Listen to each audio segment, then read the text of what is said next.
posted for 72 hours prior to any consideration of the issue. And the reason for requiring a posting is so that the public will have an opportunity to respond to whatever action the board is going to take. Our position is that when the motion was made to repurpose rather than close it, and there were people from the community there prepared to address the closure issue and not prepared to address the repurposing issue, what HISD should have done was to place that item on the agenda for another meeting and have given the public at least 72 hours in which to respond to the whole repurposing issue. Now, do you think that was just an accident? I don't know whether it was an accident, but I would think that somebody, at least someone on the legal staff of HISD, would have said, if you're going to change the whole intent of what the board intends to do, then we need to give 72-hour notice that this does not satisfy the requirement of the Open Meetings Act. There's a lot of people suing HISD lately. Is that coincidence, or is it just bad management from the top down? Oh, I don't think there's any doubt that it's poor management from the top down. We want to be clear that our lawsuit involves... Start again, Taft? Sure.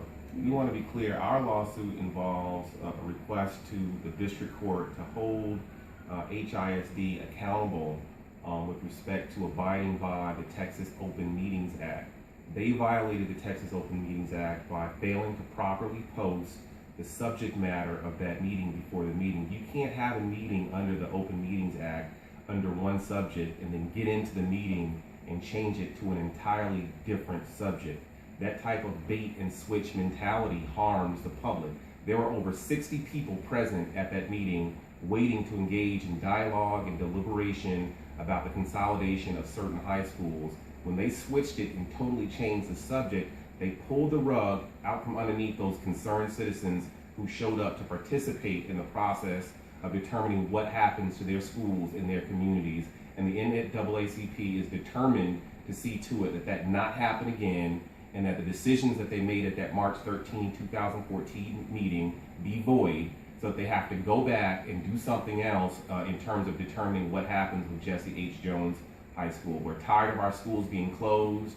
We're tired of the disparity with respect to education in our communities, and we're willing to fight to save the lives of the children who desperately need a good education in Houston high schools. Definitely not a coincidence.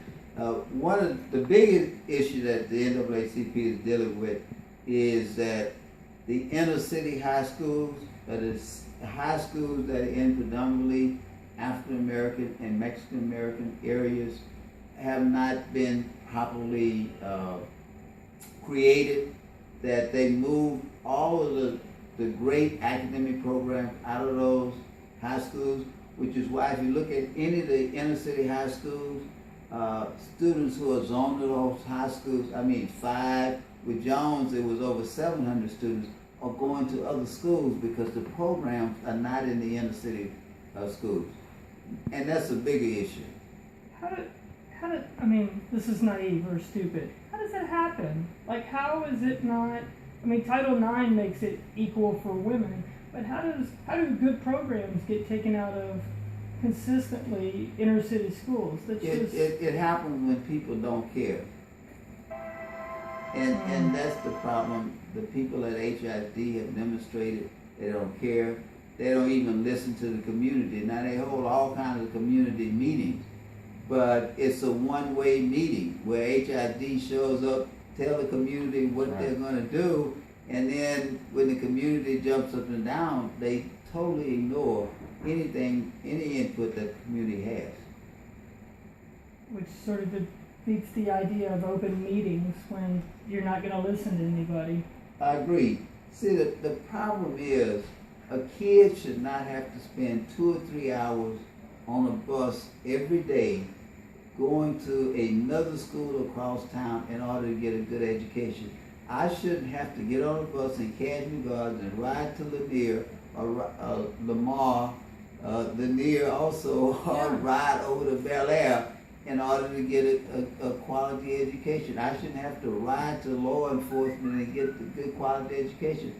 I shouldn't have to ride over to the bakery to get a good quality education. If I live in Cashmere Gardens, if I live in 3rd Ward, if I live in South Park, I should be able to walk to the nearest high school in my neighborhood and be guaranteed a quality education. That's right. And if I can add a little bit to that, the issue of fair education is probably one of the most fundamental civil rights issues that we face as a nation and as a community.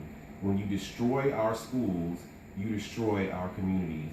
And I'd like to just say once again that the NAACP Houston is going to fight for our schools, we're going to fight for our communities, and this injunction that was filed today is part of a long effort to continue to fight for and advocate on behalf of these children in our communities who can't speak for themselves. We're speaking for those children when we ask HISD to abide by state law and hold their meetings fairly.